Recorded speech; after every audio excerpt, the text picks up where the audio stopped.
سلامتی ہے، سلامتی ان آنکھوں پہ جو ہدایت پہ نظریں جمائے بیٹھی ہیں۔ میں ناچیز محمد اویس ربانی آپ کی خدمت میں ماہانہ ایک مرتبہ ضرور آتا ہوں، آپ کے فیڈ بیک، آپ کے کامنٹس کا بغور مطالعہ کرنے کے بعد ایک ایک کمنٹ کو جانچ پڑتال کر کے سمجھنے کی کوشش کر کے آپ کے سامنے اپنے خیالات کا اظہار کرتا ہوں۔ علماء کے ساتھ بیٹھنا ایک نعمت سے کم نہیں ہے، اور یہ صحبت مجھے ہر دوسرے دن نصیب ہوتی ہے۔ پاکستان بھر میں، دنیا بھر میں علماء کرام کے ساتھ بیٹھنے کی خواہش رکھتا ہوں، مگر یہ نعمت مجھے پاکستان میں توسل اور ترتیب اور تسلسل کے ساتھ ملتی رہتی ہے۔ میں آپ کی توجہات کا خاص طور سے شکریہ ادا کرنا چاہتا ہوں۔ آپ کے جو فیڈ بیکس مجھ تک پہنچے ہیں اس کو پیش نظر رکھتے ہوئے یہ ضرور کہنا چاہتا ہوں، اس وقت آپ نے دیکھا کہ میں اور مولانا کے مختلف ایپیسوڈز چل رہے ہیں۔ قیامت کے حوالے سے بھی گفتگو ہو رہی ہے، علم غیب کے حوالے سے بھی گفتگو ہو رہی ہے، پھر ایک سلسلہ ہے مفتی حنیف قریشی اور انجینئر محمد علی مرزا، دونوں اسکالرز آپس میں صوفیہ، اولیاء، تصوف کے حوالے سے آپس میں گفتگو فرما رہے ہیں۔ لاسٹ ایپیسوڈ بھی آپ کے سامنے آیا، اب ہم انتظار کر رہے ہیں کہ انجینئر محمد علی مرزا صاحب سے اس کا کوئی رد یا اس کا قبول یا اس حوالے سے کوئی اظہار خیال آئے، اور امید ہے کہ جلد آئے گا۔ ہماری کوشش کیا ہے، جس میں مجھے آپ کا تعاون چاہیے، اور اگر آپ اس بات کی حمایت میں ہیں تو کمنٹ میں ضرور اپنا جواب دیں اور مجھ تک یہ بات پہنچائیں۔ میں دونوں کو ساتھ بٹھانا چاہتا ہوں۔ میں چاہتا ہوں کہ انجینئر محمد علی مرزا میرے دائیں جانب اور مفتی حنیف قریشی صاحب میرے بائیں جانب بیٹھیں، اور میں کوشش یہ کروں کہ دونوں میں تحمل کے ساتھ جو علمی اختلافات ہیں ان کو سامنے رکھ کر اس کا حل نکال لیا جائے، کیونکہ بہت سارے لوگ مفتی صاحب، انجینئر صاحب مجھ سے پوچھ رہے ہوتے ہیں کہ دونوں میں سے کس نتیجے پہ ہم پہنچیں۔ ہم تردد میں رہ گئے، اضطراب میں رہ گئے۔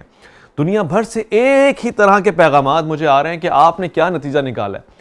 میں کون ہوتا ہوں نتیجہ نکالنے والا؟ میرا کام ایک کنسٹرکٹر کی حیثیت سے ہے جو پلیٹ فارم آپ کو دے دیتا ہے، فیصلہ آپ نے کرنا ہے۔ اگر آپ نہیں کر پا رہے تو میں اس میں مزید محنت کروں گا، اور میری خواہش ہے، اور اگر آپ میرا ساتھ دیتے ہیں اور آپ حمایت میں ہیں کہ دونوں احباب کو ساتھ بیٹھنا چاہیے، تو اس ویڈیو کو بھی شیئر کریں، کامنٹس بھی کریں، تاکہ یہ ان تک پہنچائی جائے کہ اب عوام یہ چاہتی ہے کہ آپ اس کا فیصلہ کر کے دیں، نتیجہ کر کے دیں۔ ویڈیو پر ویڈیو نہ آئے، بلکہ سامنے بیٹھ کر ایک ہی ویڈیو اور تاریخی ویڈیو ریکارڈ پہ جائے بات کہ یہ جی یہ بات تھی، ہم نے اس کو تسلیم کیا اور اس بات کا ہم نے رد کیا، اور ہم نے بغیر ہنگامے کے، بغیر جھگڑے کے، بغیر فساد اور انتشار کے علماء نے علمی انداز سے علمی گفتگو کر کے علمی نتیجہ پا لیا۔ اگر یہ ہو جائے تو یہ ایک تاریخی کارنامہ ہوگا۔ میں چاہتا ہوں کہ آپ اس پہ اپنے خیالات کا اظہار فرمائیں۔ بس دیگر اس کے میں یہ دیکھ رہا ہوں کہ آپ میری معاونت فرماتے ہیں۔ مجھ سے کچھ لوگوں نے رابطہ کیا ہے،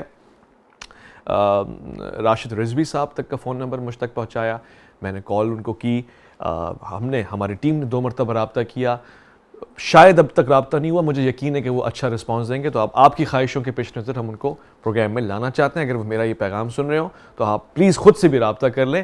یہ کام آپ بڑے لوگ عاجزی انکساری کے ساتھ کرتے ہیں قوم کے لیے، دین اسلام کے لیے۔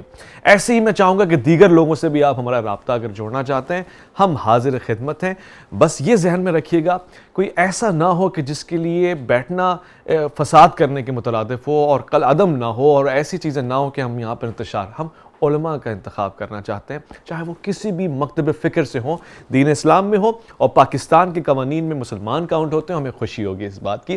لہٰذا میں اور مولانا میں ہر عالم دین کے ساتھ بیٹھنے کو تیار ہوں، چاہوں گا بیٹھنے کے لیے۔ سوالات میرے آپ دیکھتے ہیں، میں بہت ہی کوشش کرتا ہوں اخلاق سے، تمیز سے، تمدن سے گفتگو کروں، پھر بھی غلطی کوتاہی ہو جائے میں معذرت خواہ ہوں۔ خاص طور سے کچھ لوگوں نے مجھ سے کہا کہ علامہ جواد نقوی سے آپ نے بہت سخت انداز سے سوال پوچھا، یہ سوالات نہیں ہونے چاہیے تھے، تو میں 2 باتیں نہیں سننا چاہتا، پھر بھی سن رہا ہوں اور اس کو نظر انداز کر رہا ہوں۔ وہ کون سی ہیں؟ ایک، مجھے یہ نہ بتانا کہ کس کے ساتھ بیٹھنا ہے اور کس کے ساتھ نہیں بیٹھنا، کیونکہ بیٹھنا اور نہ بیٹھنے کا فیصلہ میں نے کرنا ہے۔ میں اور مولانا میں عالم دین نہیں بیٹھے گا تو آپ میں سے کوئی بیٹھے گا۔ اور دوسرا، مجھے یہ نہیں بتانا کہ سوال کیوں پوچھا۔